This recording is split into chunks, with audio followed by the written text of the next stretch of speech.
Hi guys, it's Melissa. Welcome back or welcome to Honeybee's Hangout.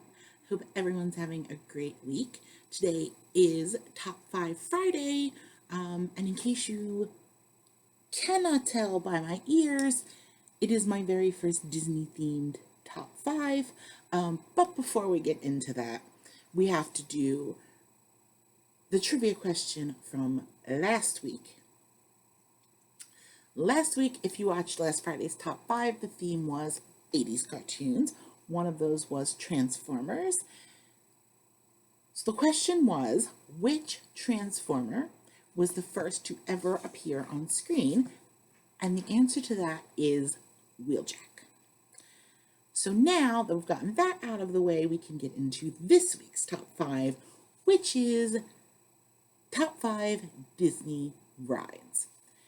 Now, I feel like every week I have to make some sort of disclaimer, and this week is no different. These are going to be my top 5 Disney rides that I love that are available to me to ride right now. There are rides that I loved in the past that aren't there anymore.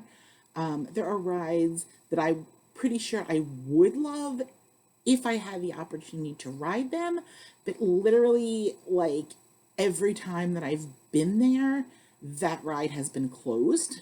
So for like refurbishment or whatever, it's because we go the same, pretty much the same time all the time. So that's probably just when those rides go down to be like cleaned and painted and whatever.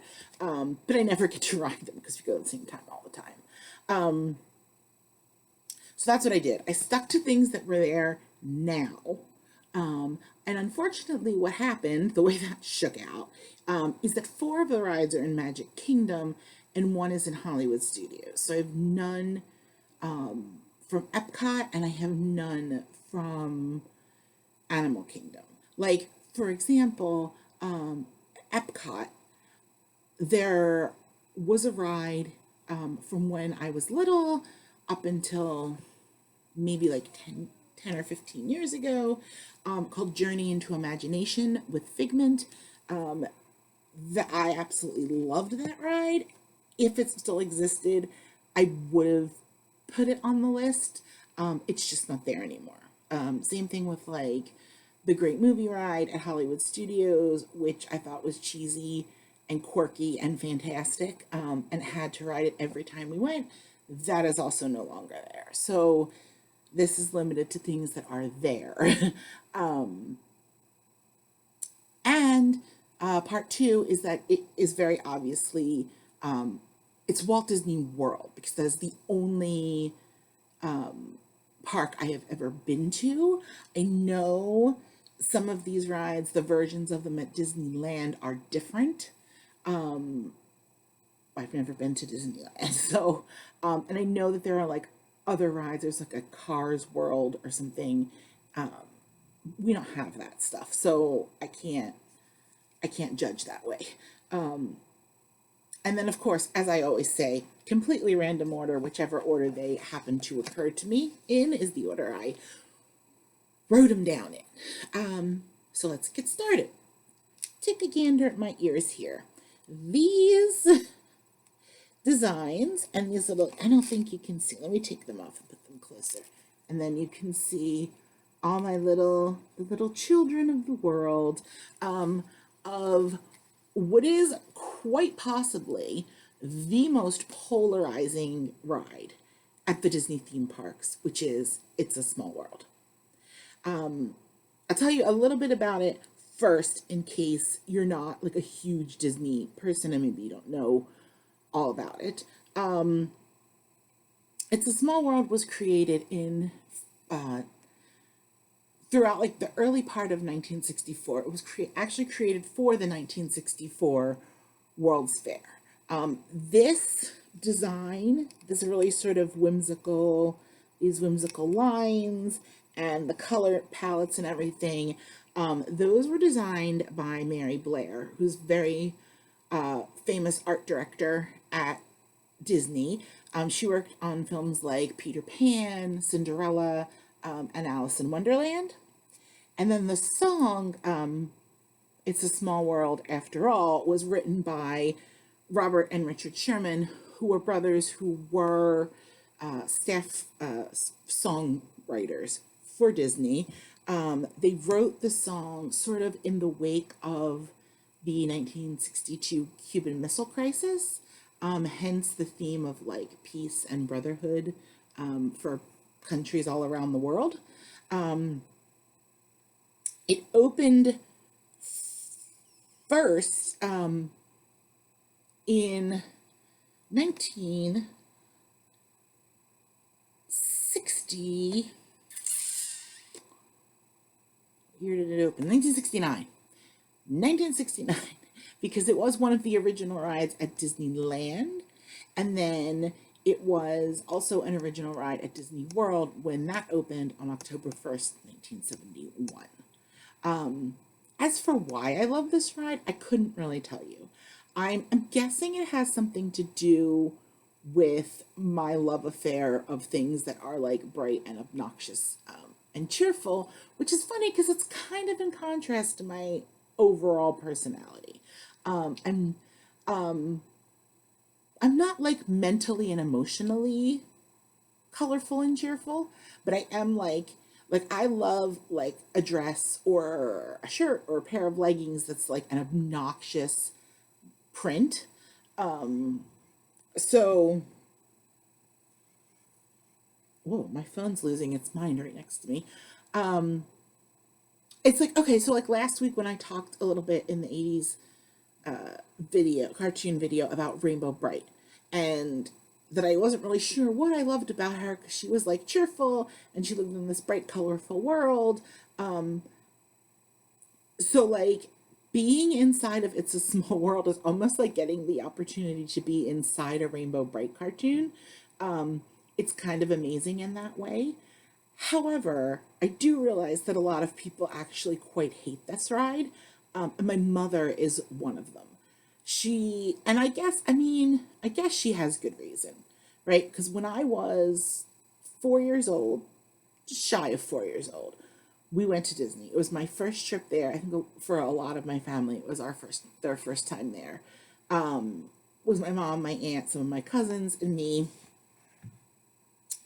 And we went on It's a Small World, and whilst we were on there, the boats stopped. They were stuck inside the ride for now. If you ask my mother, she's going to tell you it was forever. It was probably like realistically an hour and a half. But they never turned the music off. So the song just kept playing over and over and over again, which at 4 was great. But for my mother, who would have been like 32 at the time, I guess it wasn't so great. So now she says that she's traumatized by that and that hearing the song like grates on her nerves. So she will really go like if we're there with like family and friends and there's somebody else willing to ride that ride with me, she will not go on it. If I have to go by myself and she feels bad for me, then she'll go. But we're hoping to make a trip in like the tail end of 2022. We're hoping I have a nephew who is 20 months old or about to be 20 months old in a few days. And he'll be 3 by then. And we're sort of hoping we can talk his parents into letting him go. And obviously I'm going to have to take him on It's a Small World. Like, I mean, it might freak him out a little bit, but I think he'll love it. I think he will love the music. He's like huge into music. And by 3, I mean, that's how I was. He'll be like 3.5. So it's only like a little bit younger than I was when I went on and we got stuck. But yeah, I love that ride. And that's why these ears, I've never, this is the only pair of ears I own. And I had always wanted a pair and I could never bring myself to like pull the trigger on a pair. And I had gift card. The last time we went in March of 2019, I had gift cards. So I went in the store and I was gonna get this purple, like metallic pair with like purple sequins. And I turned a corner and I ran smack dab into these ears, and it was like, yeah. Like my brother was like, yeah, those are you. So I was like, okay, sold. So I have my It's a Small World ears. So the second ride that I love is also one of the opening day fleet of rides at Walt Disney World, and that is the Jungle Cruise.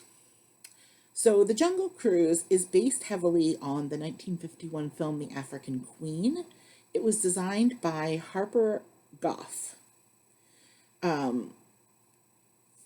Now, I love me a Jungle Cruise. I understand that they're like tacky and cheesy.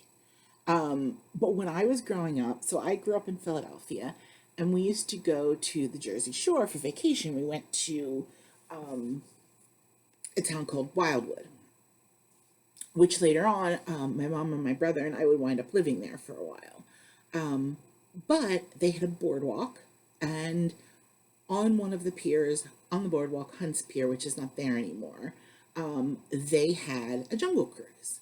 So I started going on that from like, I mean, I can remember being 3 or 4 and being on that ride and absolutely loving it. The only thing is, back then, they don't do this anymore.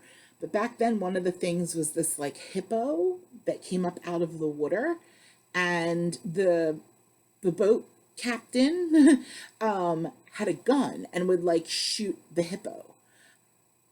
And that freaked me out as a kid. Like I was terrified every time. I would be like death grip on my mother's arm every time the hippo would come up out of the water, until I got older and realized, you know.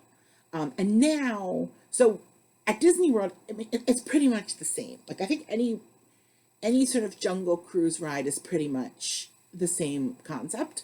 You're on the boat and you're going through this where they have this expedition in the jungle, and your skipper tells you like cheesy, corny jokes, which they're scripted, but they're just different enough, like that I guess everybody gets their own or something. I don't know how it works, but if you rode it multiple times, like on a visit, like if you're there for a week and you went on like twice, it wouldn't be exactly the same. But so all the Jungle Cruise rides are all the same. But so at Disney, they also used to have the gun, and I wanna think it was like in the 90s that they decided all of the like Jungle Cruisy type rides decided to do away with that, the gun portion, which is fine by me because that always made me jump anyway. I didn't care for it. So, oh, I'm gonna yawn. Oh my Lanta. But I think I think I just really love the Jungle Cruise at Disney because it reminds me of growing up and going to Wildwood every summer on vacation and riding the Jungle Cruise there. Because it's exactly the same. Like it's the same concept, it's the same setup, same cheesy jokes. So it's like really reminiscent of childhood, and like there's something very comforting about it. I couldn't get like a fast pass for it the last time we were there, so my sainted mother waited in line with me for like 2 hours just so I could ride the Jungle Cruise because we hadn't ridden it since I was a little girl, and it was well worth the wait to me. It really brought back like amazing memories, so I was quite happy. So the number 3 ride that I love is the Haunted Mansion. Now this is one, so I'll tell you, this one was also an opening day attraction at Walt Disney World. And it was a weird sort of concept because it wasn't originally meant to be a ride, I don't think. They were looking for, it was 1951, and they were just looking for like little story treatments. And Harper Goff, who, as I mentioned before, had designed the Jungle Cruise, he did this like drawing of this like creepy little lane with this little like antebellum mansion at the end that was all like creepy and haunted looking. And it was just from that image that they decided to design the haunted mansion that's in Disneyland. Which, if you've ever seen, I don't know if people have seen like pictures of the different versions of the haunted mansion. They look like really different. Like the one in Disney World has a much larger footprint, I guess you would say. The building is just bigger. They're not there was more space to work with. So there's more like walk through queue parts, I guess you would say, than there is at like the Disneyland version. It's like more, it's like spread out like this as opposed to being kind of like that. So that's kind of, it's kind of cool to see like it's how it's like it's called the same thing, but I feel like mostly it's not the same ride. I feel like they're very different rides. I would love to go to Disneyland someday in the future if I could gather the money to do so. Just to compare like how their version of the rides that are in Orlando are different, and also to ride some of the stuff that they have that we don't have here. So, or here, like on the East Coast. So, the number 4 ride that I love, and this is also at Magic Kingdom, as were the first 3, is Pirates of the Caribbean.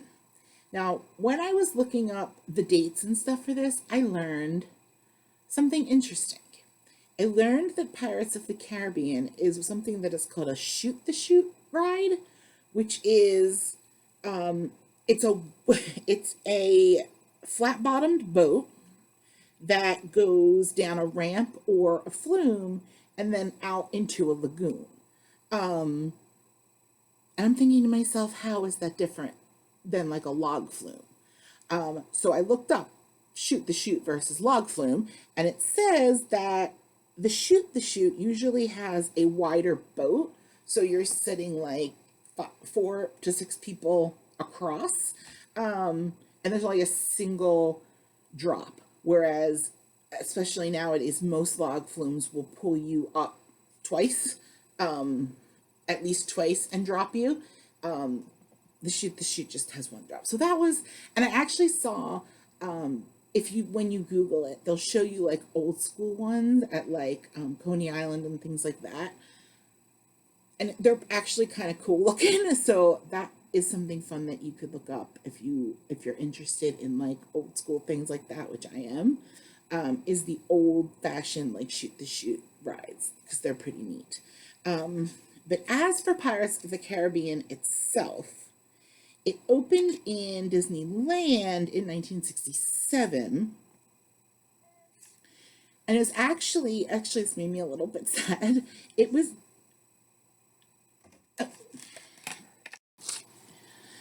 hi, I'm very sorry. I had to pause you momentarily because there was a little knock, knock, knock at my door.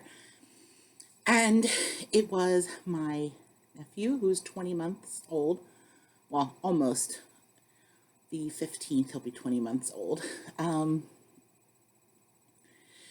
my mom had to use the potty, so she had to leave him in here with me for a little bit. So obviously I didn't have time to record whilst we were dragging giant stuffed pigs around the room. And yelling at me because I wouldn't put Little Baby Bum on the computer for him so that he could sing. But, you know, people can only listen to the Wheels on the Bus so many times in one day. But let's get back to the Disney rides. And I was talking about Pirates of the Caribbean and how this part made me a little bit sad, which was that it was the last ride That was the construction was envisioned and overseen by Walt Disney himself. He actually died 3 months before the ride opened. So when I read that part, it made me a little bit sad. As to why it is one of my favorites, I don't, I really like things that where you feel like, and I mean, Disney does this really, really well in general, but I like to feel sort of like immersed, right? Like you go in and everything is themed. Even as you're like walking through the queue, you can look through these little like barred windows, and there's really fun little tidbits to look at. So it just like, as far as like your imagination really takes you to a place where you're like, oh, this could realistically be, you know, a village that's being raided by pirates, and this could be a dungeon where they're holding pirates. And that's one of the things I think is like, that's where Disney excels, as opposed to like, because I do love Universal Studios. Particularly, I think the best part of Universal Studios is the Wizarding World of Harry Potter. I think that's where they do the best theming. But as far as other rides, not, I don't think, as good in the theming as Disney is. And Pirates, I think, is one of their best themes. Obviously, that ride got super popular and super familiar after Pirates of the Caribbean movies, with Johnny Depp as Captain Jack Sparrow. And they actually, it took them a while, but they finally incorporated that character into the ride. Now, I don't know, like, there's been some stuff about Johnny Depp. Like, he basically had to resign from the Fantastic Beasts and Where to Find Them franchise. That's like a spinoff of the Harry Potter universe. So I don't know what that means for the future of Captain Jack Sparrow as part of Pirates of the Caribbean, but for right now, he is included in the ride, which, and in the little places where he pops up, I think it's really funny and really cute. And I think they found a way to like incorporate that without like, it's not like blatantly obvious. It doesn't like change the ride a ton to have incorporated that little piece of the films. And so we move on to the fifth and final ride on the list. And I feel like this deserves a disclaimer of its own, which is that I haven't ridden it in a really long time. It is the Rock and Roller Coaster, starring Aerosmith at Disney's Hollywood Studios. So it's, anybody that knows me like in real life knows that I love Aerosmith. They've been like just super, like their music's been super important to me since I was like 15. That's when I first was introduced to them by a girl I was in high school with, and just got super into them. I went through a really rough time with losing a family member when I was 16, about to turn 17. And really, it was like their music that got me through it. So I'm a huge, huge Aerosmith fan. But beyond that, I used to really love roller coasters. And this one happens to go upside down. It's like 2 loops, 3 loops. I can't remember how many loops. It opened in 1999, which I honestly didn't realize it was that long ago. That seems like a crazy long time ago. I was really young then. I was really young in 19. I was like 21 years old then. That's wow. Anyway, so back then when I was 21, I used to really love roller coasters. I actually started off not loving them as a kid and then got to be like late teens, early 20s, like in that time period. I got super into them and even started riding like the upside down ones. So when they got this roller coaster, I was super excited. And I think I was 26 or 27 when I finally got a chance to go there as an adult. Like I'd been there when I was 4 and I was there when I was 8. I don't think there even was a Hollywood Studios at that point. Actually, no, there wasn't, because when I was 8 and we went, they were just building Epcot. And I think there were only like half a dozen country pavilions at that time.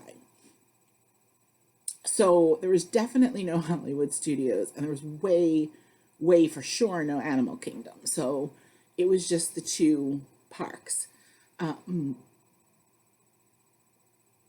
So when I finally got to go back to Disney as an adult, I was like 26 or 27. That was my first time at Hollywood Studios. And I rode Rock and Roller Coaster for the first time with my mom. And it was really fun. Although it kind of sucks because I wear glasses. And it's really hard when you're going to go on like a roller coaster situation or any sort of like ride that's going to jerk you around or flip you upside down. Like, it's kind of hard to do that with glasses. I always take them off and put them in my purse because I don't want to lose them. But then you can't really see, like that ride in particular it's inside. It has really cool theming and lighting, but everything's kind of blurry when you take your glasses off. I actually found it less jarring than Space Mountain, which everybody loves Space Mountain. Space Mountain scared the crap out of me. I honestly thought I was gonna my glasses were coming off. It goes so fast and it's so jerky. And my glasses were falling off my face. And I thought that I was gonna come out of the car. So I was like holding on for dear life.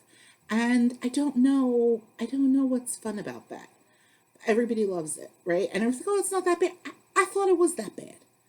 But then I went on the Rock and Roller Coaster. I didn't think that was that bad. It definitely like jars you up on the inside though. And that's why I haven't ridden it in a really long time.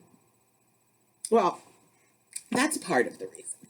Part of the reason is with fibromyalgia and carpal tunnel and pinched nerves and other places, roller coasters and I aren't really the best of friends anymore. I haven't been on one in a long time. But also, I haven't been to Hollywood Studios in a long time.